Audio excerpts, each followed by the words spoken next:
There's a video going around right now with hundreds of thousands of views. It tells you that Stephanie White benched Caitlin Clark in the middle of a scoring run. It tells you Clark was on pace to drop 52 points. It tells you the third quarter was a 28-5 execution and that the referees handed Atlanta the game one whistle at a time. It's dramatic, it's angry, and it is built to make your blood boil. There's just one problem with all of it. Most of it didn't happen. And I can prove that because the league publishes the play-by-play of every single game. And tonight I'm going to put that play-by-play right up against the rage bait and show you, possession by possession, exactly where the story falls apart. So here's what we're doing. We're not going to pretend Indiana didn't lose. They lost, and they lost badly, 113-96 in Atlanta on a Saturday afternoon in front of a sold-out building. That part is real. What we're going to do is separate the loss that actually happened from the loss somebody invented to farm your outrage. Because if you're a Fever fan, you deserve to know what really went wrong. And if you keep getting fed fake reasons, you'll keep being angry at the wrong things. Stick with me, because by the end of this you're going to understand this game, and the two games before it, better than 99% of the people screaming about it online. Let's get into it. Let me start with the single biggest lie in that whole video, because it's the one everything else is balanced on top of. The claim is that Stephanie White pulled Caitlin Clark off the floor at the 8-minute, 41-second mark of the third quarter, right in the middle of a Clark scoring run, while Indiana was winning, for no reason, and that this substitution single-handedly triggered an Atlanta run that ended the game. That's the emotional core of the entire video. The coach betrayed the star. The coach yanked the engine out of the car. Those are the words they use. Here is what the official play-by-play says happened at 8 minutes, 41 seconds of the third quarter. There was a shooting foul committed by Monique Billings. Jordan Canada went to the line and made 2 free throws. That's it. That's the whole event at 8:41. There is no substitution. Caitlin Clark was not pulled. In fact, the play-by-play shows Caitlin Clark scoring a layup at the 8-minute, 57-second mark, 16 seconds before the moment they're describing, and then hitting a jump shot from 19 feet at 7 minutes, 56 seconds, 45 seconds after the moment they're describing. She was on the floor. She was scoring. The benching that supposedly broke the game open is a thing that does not exist in the official record of the game. Now, here's where it gets really interesting, and this is the part that turns a simple debunk into something almost funny. Where did that oddly specific 8:41 number even come from? Because it's strange, right? You don't invent a precise timestamp like that out of nowhere. Well, I went and looked at the game these two teams played 2 nights earlier, on Thursday, and there it was. In the Thursday game, Caitlin Clark picked up her 5th foul with 8 minutes, 41 seconds remaining, in the fourth quarter. That's a real, documented moment.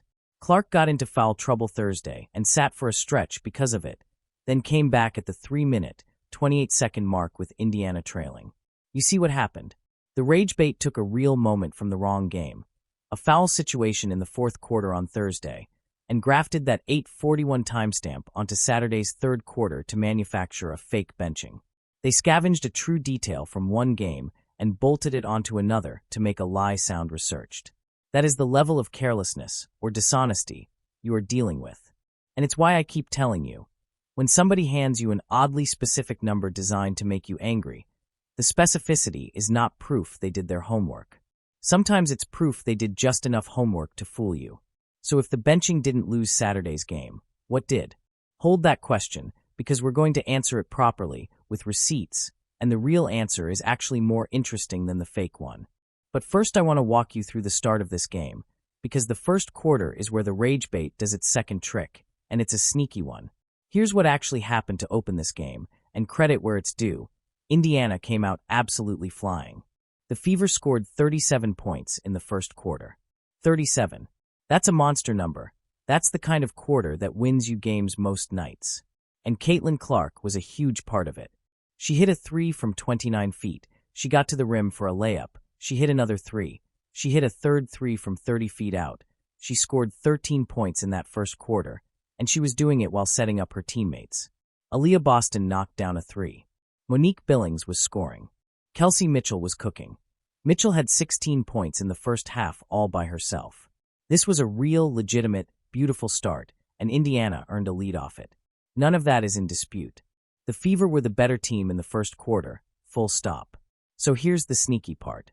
The Ragebait video takes that real 13-point first quarter and says Clark was, quote, on pace to drop 52 points. And look, technically, if you take 13 points and multiply it by 4 quarters, you get 52. That's third-grade arithmetic. But it is not how basketball works, and they know it's not how basketball works, and that's exactly why they say it. No player in the history of the sport has ever sustained their hottest 12 minutes across a full 40. Defenses adjust. Double teams come. Legs get tired. Shots stop falling. The 52 number is designed to do one thing: make you feel like Clark was robbed of some historic explosion. She wasn't. She had a great game. She finished with 26 points on 11 of 18 shooting, 3 made threes, and 7 assists. That's an excellent stat line.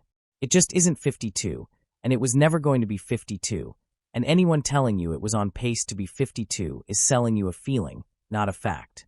This is the pattern I need you to lock in early, because you're going to see it again and again tonight. The Ragebait doesn't usually invent numbers out of thin air. It takes a real number and stretches it into a lie. 13 points becomes on pace for 52. An eye roll becomes a benching. A foul total becomes a referee conspiracy. The seed is real, the tree is fake. And the only defense you have against it is doing what we're doing right now, going back to the actual record and checking. Now let me reset the table, because here's where the game actually turned, and it's a genuinely good story that the Ragebait completely skips over because the truth isn't as fun as a villain.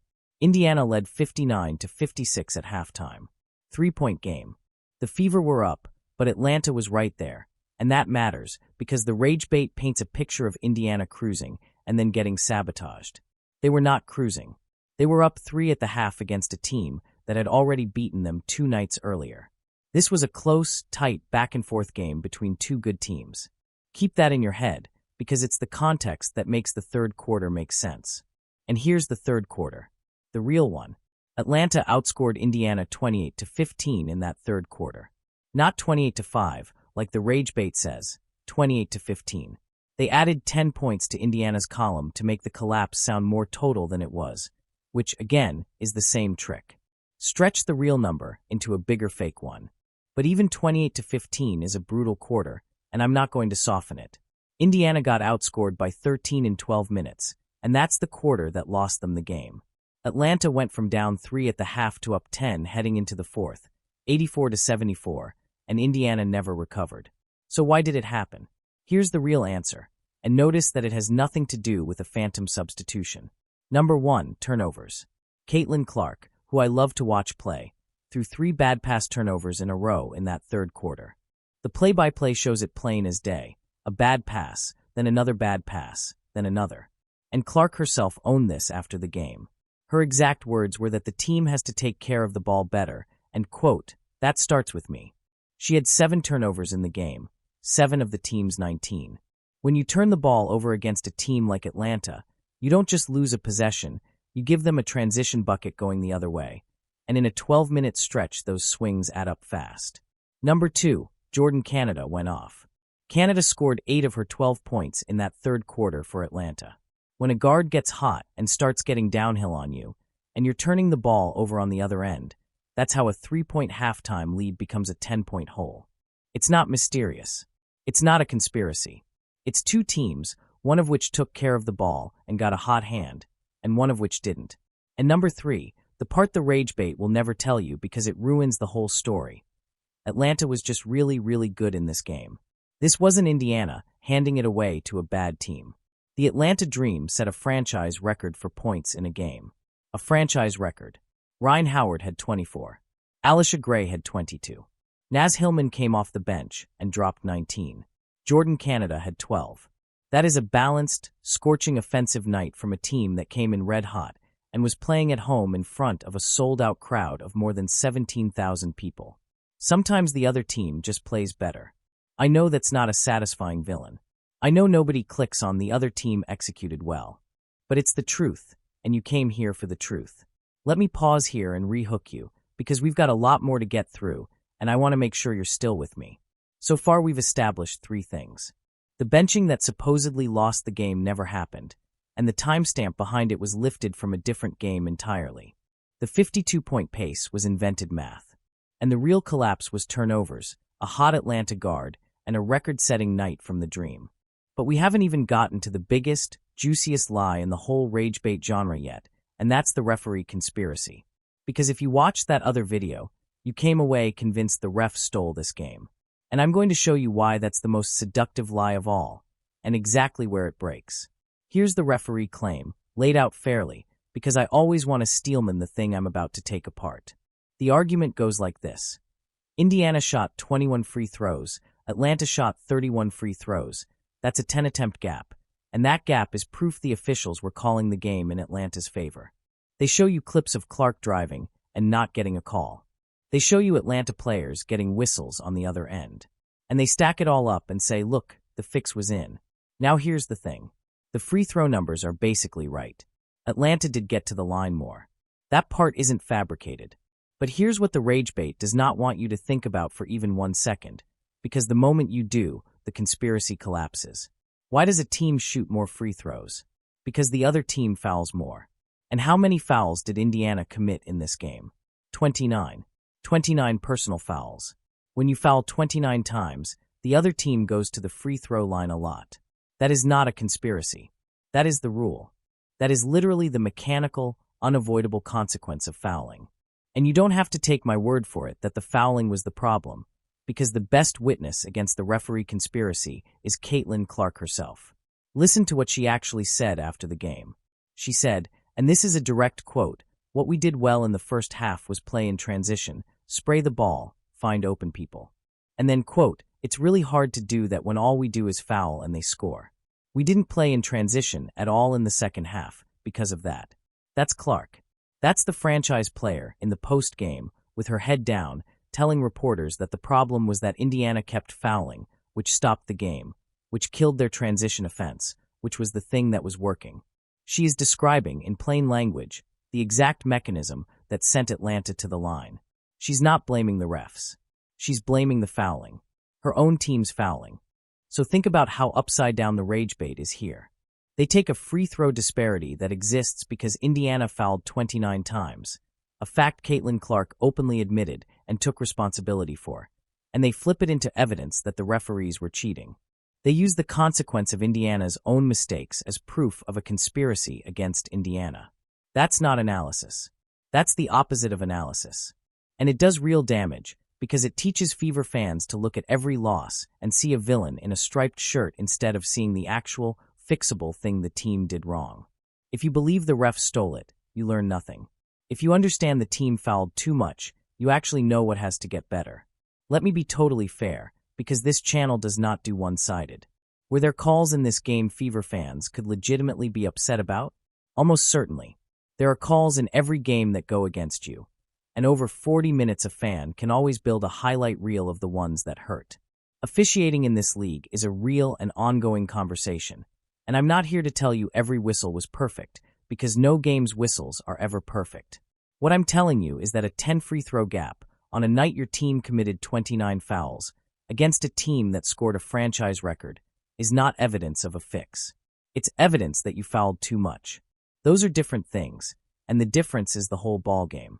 All right, let me rehook again, because we're moving into the part of this story that's actually emotional and real, and I don't want you to miss it by tuning out.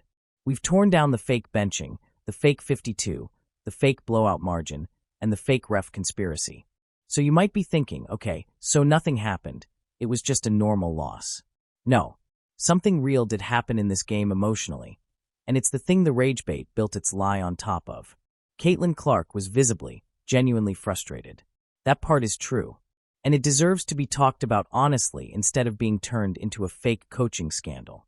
So let's talk about it honestly. Here's what's real about the Clark and Stephanie White moment. During the game, cameras did catch Caitlin Clark appearing to roll her eyes while Stephanie White was talking to her. That clip did go viral. I'm not going to pretend it didn't happen, because it did, and you've probably seen it. And after the game, Clark did look genuinely down. Multiple reporters in the room described her as appearing emotionally distraught, head down, somber tone, answering for a second-half collapse.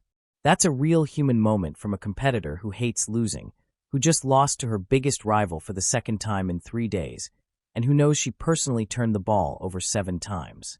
Of course she's frustrated. I'd be worried if she wasn't. But here's the honest reading of that frustration versus the rage bait reading. The rage bait wants you to believe the eye roll proves Clark has lost faith in her coach, that there's a feud, that White is holding her back, that the locker room is fracturing. That's a story they're telling because feuds get clicks. What the actual evidence shows is a great player having a bad, emotional night in a heated rivalry game and wearing it on her face, which superstar competitors have done in every sport since the beginning of time. Michael Jordan rolled his eyes at coaches. Kobe did. LeBron does it on camera 10 times a season. A frustrated star is not a scandal. It's a Tuesday. And notice what Clark did with that frustration when she actually had a microphone in front of her and could have said anything. She didn't throw her coach under the bus. She didn't complain about her minutes. She didn't blame the refs. She said the team has to take care of the ball better and that it starts with her. She took accountability. That is the opposite of the locker room in crisis story the rage bait is selling you. The most shared clip says feud. The actual words out of her mouth say leadership. And I know which one I trust more, the one where she's actually talking. Now let me give Atlanta their due, because there's a genuinely historic thing that happened in this game that the Fever Rage bait completely ignored. And it's wild that they ignored it, because it's a real story. Angel Reese, in this game, became the fastest player in WNBA history to reach 1,000 career rebounds. The fastest ever. She got there in her 79th career game. That's a legitimate record book. Remember where you were milestone, and it happened on this floor, in this game, against this Fever team. Reese finished with 18 points and 8 rebounds. You can be the biggest Caitlin Clark fan on earth, and a lot of you watching are, and still acknowledge that what Reese did is a real accomplishment. In fact, I'd argue acknowledging it makes you a more credible Fever fan, not a less credible one, because it means when you praise Clark, people know you're not just a homer who can't see straight. And this is the part of the rivalry coverage that I think the rage bait genre gets fundamentally wrong, and it's why I do this channel the way I do it. They treat Clark and Reese as good versus evil, hero and villain, and it makes for easy content, but it's lazy and it's false. These are two great young players who came into the league at the same time, who pull eyeballs to the sport that were never there before, and whose rivalry is the single best thing to happen to women's basketball in a generation. When Reese sets a rebounding record against Clark's team, that's not an insult to Clark. That's the rivalry working exactly the way a great rivalry is supposed to work. You don't need to tear one down to love the other.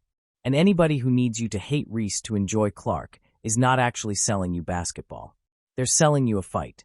Now I want to widen the lens, because Saturday's game was not a standalone event, and the rage bait treats it like one because the truth across the bigger picture is even less convenient for them. This was the second game of a back-to-back between these two teams in a 3-day span. To really understand what happened Saturday, you have to understand Thursday. So let's rewind 2 days, because the Thursday game tells you everything about why Saturday went the way it did. Thursday night, in Indianapolis, at Gainbridge Fieldhouse, on Indiana's home floor, the Atlanta Dream beat the Fever 108-101. And here's the thing that should jump out at you. That was a really good Indiana performance, and they still lost. Caitlin Clark and Kelsey Mitchell both scored 26 points. Aaliyah Boston had 23 points and 8 rebounds.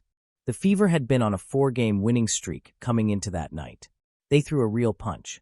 Indiana even went on a 9-0 run in the fourth quarter to tie the game at 93 with just over 5 minutes left, on a Sophie Cunningham layup. They had every chance to win. And they still lost, because Atlanta was the deeper, more balanced team on the night. All 5 Atlanta starters scored in double figures. Reese had 21 and 11 for her 10th double-double of the season. Jordan Canada, there's that name again, had 18. Naz Hillman had a season-high 17. Alisha Gray had 17. Ryan Howard had 16. When all 5 of your starters are in double figures, and the other team's stars have to do everything themselves, you usually win. And Atlanta did. There's a detail from that Thursday game I have to come back to, because it's the one that exposes the rage bait completely. In the Thursday game, Caitlin Clark picked up her 5th foul with 8 minutes, 41 seconds left in the fourth quarter, and that foul trouble is the real reason she didn't log all the minutes Indiana wanted from her down the stretch. She came back into the game at the 3:28 mark, with Indiana down 95-93, and she didn't attempt another shot the rest of the way. That's the real story of Clark's limited late minutes in this series. Foul trouble on Thursday, not a vindictive coach on Saturday.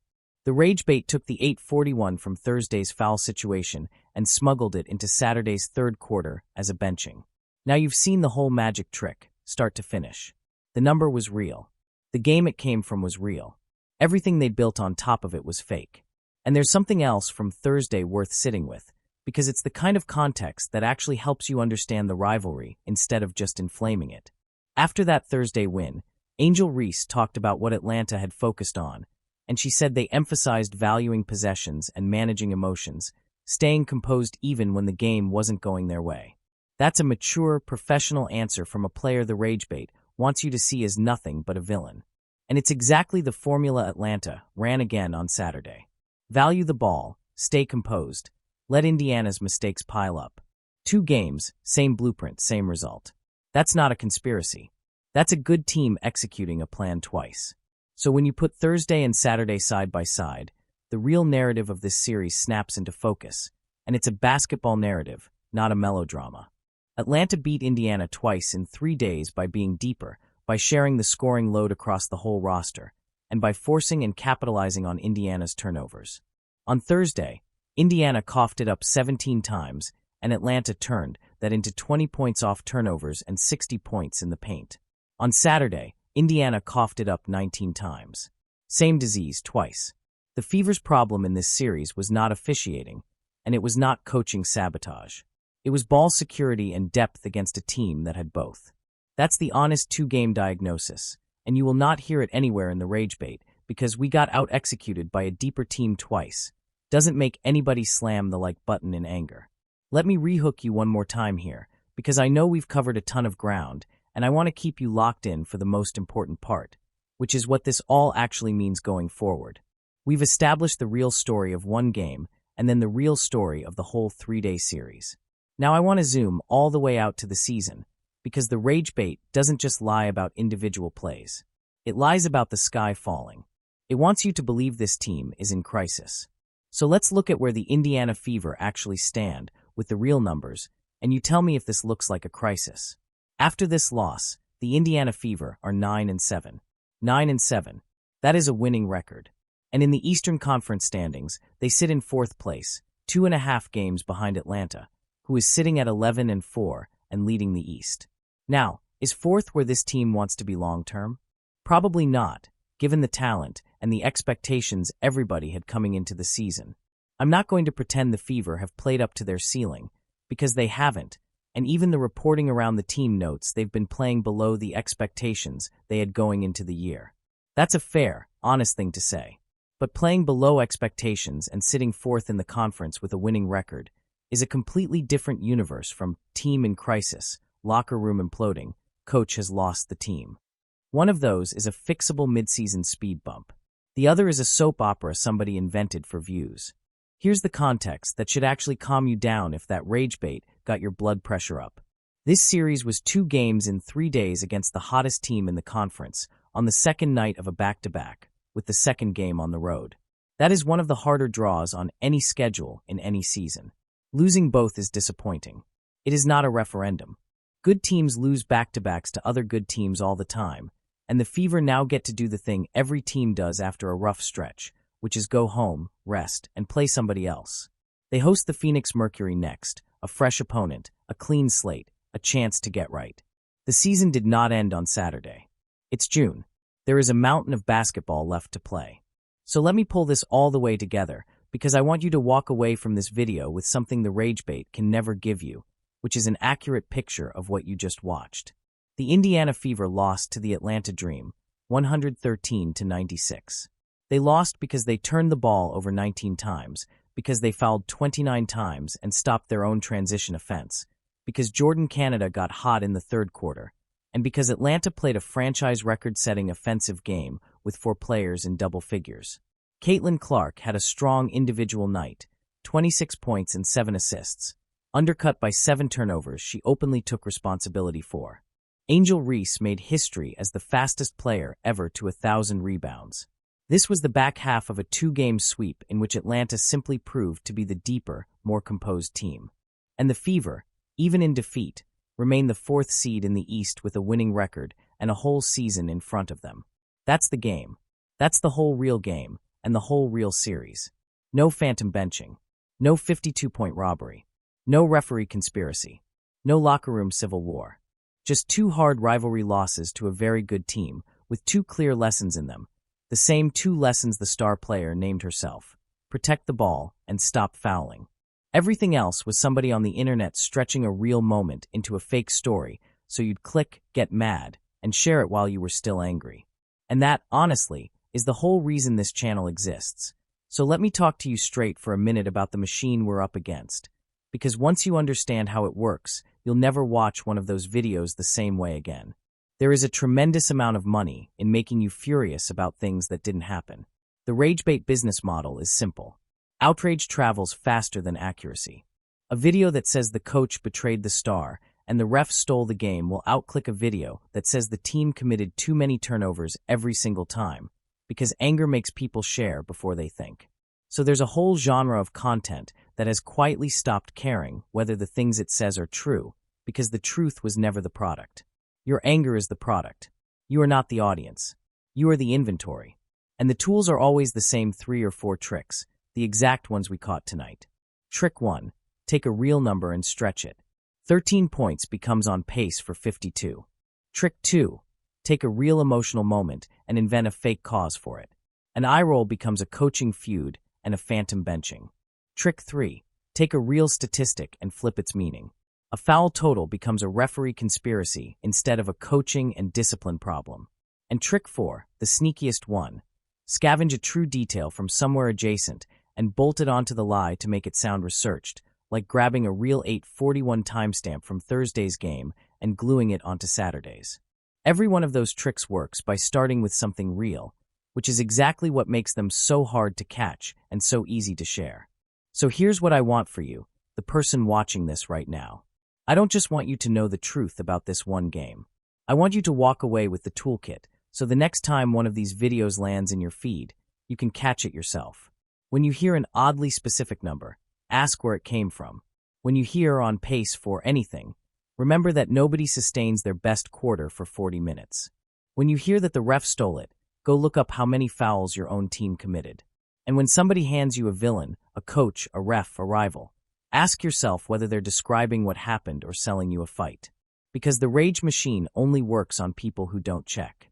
The moment you start checking, it loses all its power over you. That's the whole game. If that's the kind of coverage you want, the receipts, not the rage, then do me one favor. Subscribe to the channel and turn on the notification bell so you don't miss the next one. Because the next time one of these viral videos drops with a fake stat and an invented scandal, I'm going to be right here, play-by-play pulled up, ready to check every single claim against what actually happened.